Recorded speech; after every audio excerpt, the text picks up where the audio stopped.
Halo guys, ini adalah YouTube kedua saya dalam rangka mengerjakan tugas logistik halal dengan tema Green Design. Langsung aja guys kita share screen ya.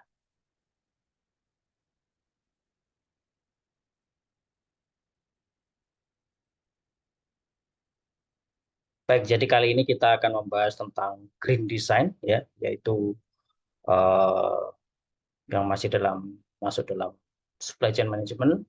Eh, kita ambil dari jurnal The Principle of Green Design oleh Q. H. Yuan and L. Y. Tang. Dosen saya adalah Bapak Dr. Insinyur Agus Purnomo, MT.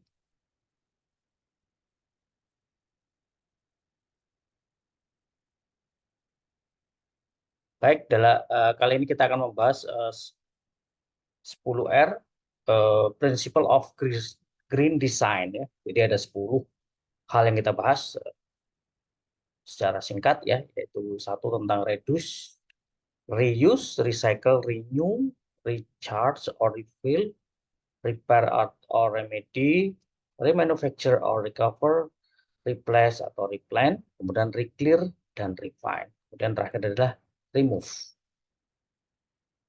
Baik, yang pertama kita akan bahas tentang reuse, reduce dan recycle. Jadi ini masuk dalam 10R Green Design ya, itu ada reuse yaitu di mana barangnya itu bisa dapat dipakai berulang kali ya. Kemudian ada reduce, itu adalah bagaimana kita mengurangi bahan yang digunakan dalam pembuatan suatu produk ya dengan desain yang simpel gitu ya. Contoh itu kursi, udah desainnya sangat simpel, bisa kalau ibu-ibu bisa jadi telenan untuk di dapur, kemudian bisa digantung juga di tembok. Kemudian di recycle, artinya produk itu dapat didaur ulang sehingga kan eh, memenuhi syarat-syarat green ya. Kemudian yang nomor 4, 5, dan 6 yaitu itu adalah renew. Renew itu eh, bisa menggunakan bahan atau energi yang terbarukan. Sebagai contoh itu adalah pembangkit listrik tenaga angin ya, jadi memakai energi terbarukan. Jadi dia tidak terpengaruh oleh apapun, sepanjang masih ada angin dia akan tetap menghasilkan energi listrik dan dia tidak menimbulkan polusi ya. Itu renew. Kemudian ada charge, itu contohnya adalah roket SpaceX ya, Elon Musk, itu bisa dipakai berulang kali, di mana punya NASA belum bisa gitu ya. NASA satu roket ya satu peluncur gitu, kalau SpaceX bisa dipakai berulang-ulang. Nah, ini akan menghemat biaya dari suatu peluncuran pesawat luar angkasa gitu ya. Jadi di recharge, kemudian di repair. Jadi produk itu dapat diperbaiki. Jadi bukan hanya satu kali pakai saja. Dia didesain untuk dipakai berulang-ulang dan bisa diperbaiki kalau terjadi kerusakan gitu ya. Bukan sekali pakai buang. Itu yang nomor 6. Kemudian ada green design nomor 7 dan 8, yaitu remanufacture atau recover dan replace. Untuk remanufacture itu pembaruan model mobil, contoh yang sebelah kanan ya, dari 70 parts menjadi 2 parts. Artinya satu mobil mungkin setelah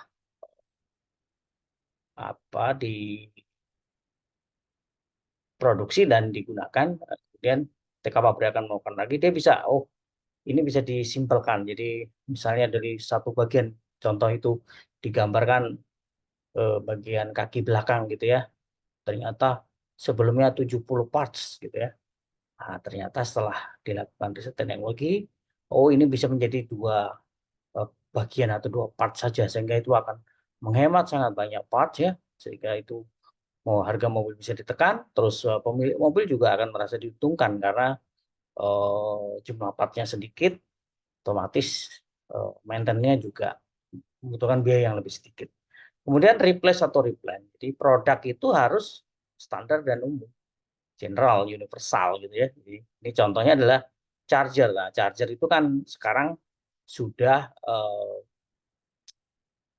bisa dipakai. Jadi misalnya merek A bisa dipakai merek B, sebaliknya juga begitu, merek B bisa dipakai merek A dan seterusnya ya. Bahkan dari handphone dari Amerika dengan handphone dari Korea itu juga eh, beberapa dari Cina itu juga charge-nya bisa ada yang yang bisa dipakai bergantian, artinya ya charger universal seperti itu ya. Itu sangat berguna dan eh, sangat bermanfaat dan bisa menghemat ya. Kemudian ada grand design nomor 9 yaitu reclear atau refine. Itu adalah produk yang dapat dibersihkan dan digunakan kembali. Ini sebagai saya ambil contoh kecil aja itulah filter udara. Filter udara itu ini contohnya adalah filter udara air purifier ya. Jadi dia menggunakan karbon. Nah, sebelumnya ini harus diganti di replace dengan harga yang mahal. Nah, kalau itu bisa dibersihkan, ya otomatis simpel praktis gitu ya. Jadi, setelah banyak debunya kita semprot-semprot gitu kan, kita bersihkan dengan angin gitu ya. Nah, bisa dibersihkan kemudian dipasang kembali. Itu akan menghemat ya. Jadi dia bisa dibersihkan kembali dan tidak perlu kita mengganti, membeli lagi. Mungkin kalau sudah rusak baru kita beli. Seperti itu. Kemudian nomor 10 yang terakhir adalah remove. Nah, remove ini pabrik harus mengurangi emisi karbon dioksidanya. Harusnya gas buang, nah sekarang ini sudah mulai tren ya, carbon capture ya. Jadi contoh di gambar ini, asap yang dihasilkan itu masuk ke dalam suatu mesin, kemudian mesin itu akan membuang CO2-nya, disedot di dengan tekanan tinggi dimasukkan ke dalam tanah ya, sehingga dia tidak mengotori udara di atas ya, tapi berida berada di bawah. Nah, ini salah satu bentuk-bentuk contoh untuk polusi udara ya. Jadi memang green design ini kalau kita simpel memang sangat bermanfaat bagi kita semua ya. Jadi memang segala sesuatu harus didesain eh, untuk green gitu ya, dalam apalagi dalam kehidupan kita, misalnya kita bekerja di perusahaan, di pabrik atau itu memang terus kita mendesain bagaimana seefektif mungkin suatu produk atau bahkan suatu lokasi itu bisa didesain menjadi green gitu ya, dengan memakai bahan-bahan tertentu gitu ya yang sangat ramah lingkungan. Jadi eh, ini adalah penjelasan dari saya soal green design ya yang diambil dari suatu jurnal. Nah, mudah-mudahan dapat bermanfaat bagi kita semua. Intinya green design ini harus mulai kita terapkan mulai sekarang karena memang isu lingkungan sudah, isu pemanasan global itu sudah sangat menerpa kita ya. Jadi harus kita mulai dari kita sendiri. Kita sendiri, mungkin kita bukan pemilik pabrik atau apa, tapi kita bisa mengkonsumsi atau membeli barang-barang yang diproduksi dengan prinsip-prinsip green design ya.